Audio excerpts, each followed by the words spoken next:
Well, the Colts just made a great roster move that is going to really help their case and their ability to be able to beat the Chiefs this week, as everything coming out of the bye, everything is now pointed to this crucial matchup against these two-time Super Bowl defending champions and almost a three-peat.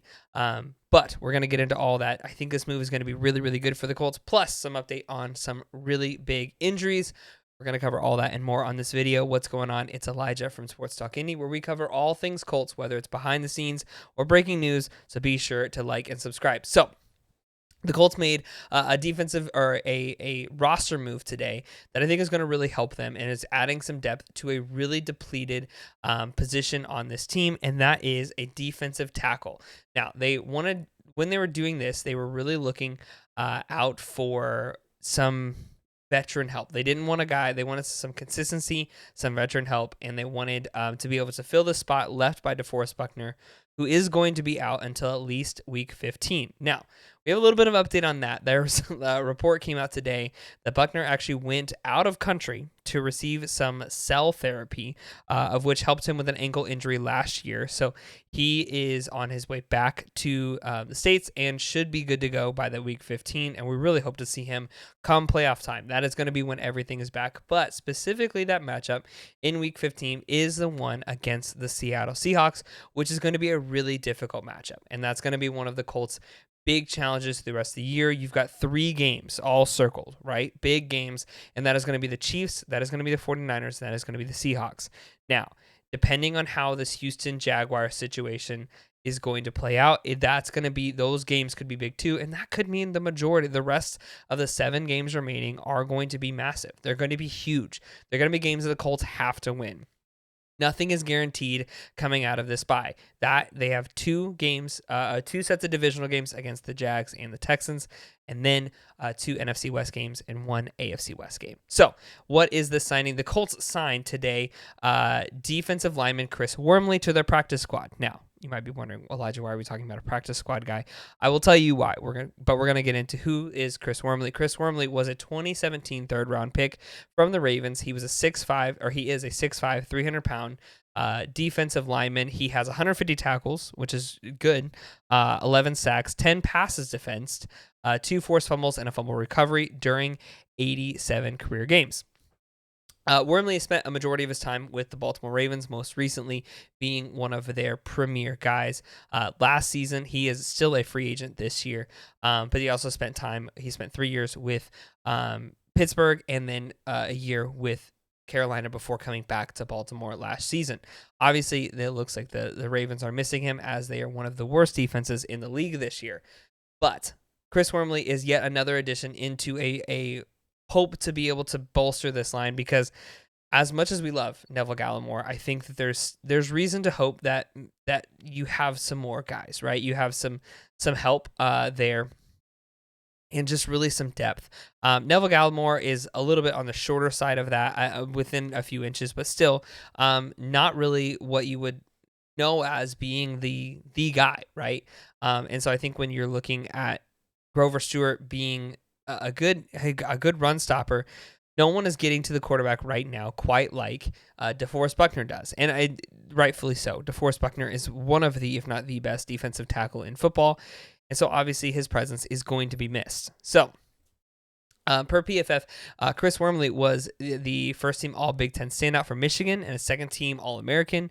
He earned a plus 68.5 overall grade last year for the Ravens, which was highlighted by a 70.2 run defensive grade with limited action. So you also have Chris Wormley has played edge as well in quite a bit of his time. He is rated 94 out of 100 on height, 93 out of 100 on the 40-yard dash, 97, really all 80s and high 90s for his mobility, which I think, again, you look at the remaining quarterbacks that the Colts have to face, you've got a lot of guys like Patrick Mahomes.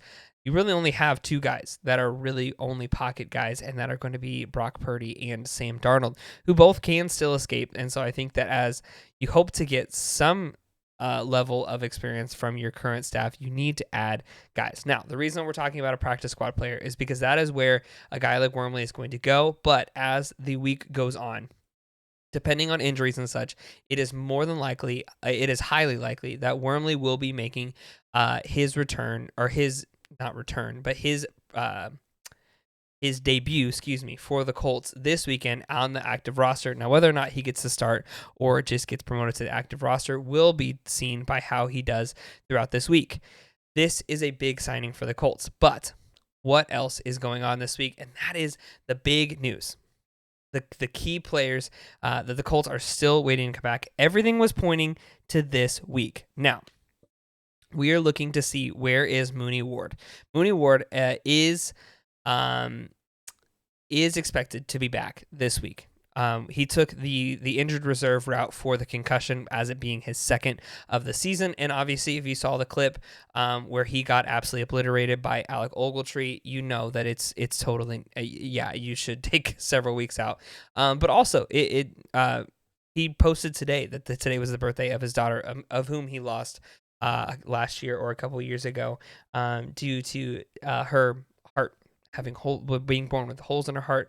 And he posted about just not being happy since that time. So I think this is good that he got extended time away. But Shane Steichen did have some updates, and that he added that we should see Mooney on Wednesday, which is a good sign, and him being good to go for this weekend. This is going to be so important. It is unbelievably important having Mooney on the other side, especially as you're going up against Patrick Mahomes. You're going up against guys that are some of the fastest receivers in the league, and the zone coverage is going to have to be perfect, because unless the Colts are going to get really good at pressure, which I think they can be, they have a really good ability in that.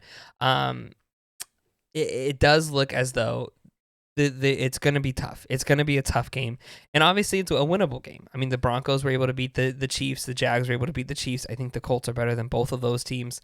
And so I think that when you look at this, I think there's a very real chance that the Colts can be optimistic, but it's going to take work, especially on the defensive side of the ball. And on offense, it's going to be, you're going to have to get back to what we did the first 9 weeks of the year and not the last 2 weeks of the year. Or last 2 weeks that we've had against the Steelers and the Falcons. This is going to be a game of which you're going to have to destroy that football. It's going to have to be just a nonstop battle. And I think that the Colts have that ability. I think this is a game, especially after a week of rest, that the offensive line is going to be able to get back and get healthy and get their lick back. They're going to be able to get what they need back in this game, and I think it's going to be really good, and I'm excited to see this game against the Colts. But I think guys like Chris Wormley are going to be keys in just being able to constantly bring guys in. This Chiefs offensive line isn't great. It's not the best in football, and I think if the Colts are able to constantly bring fresh bodies out there to push up against this line, I think they're going to be really good and in really good shape for this game against the Chiefs.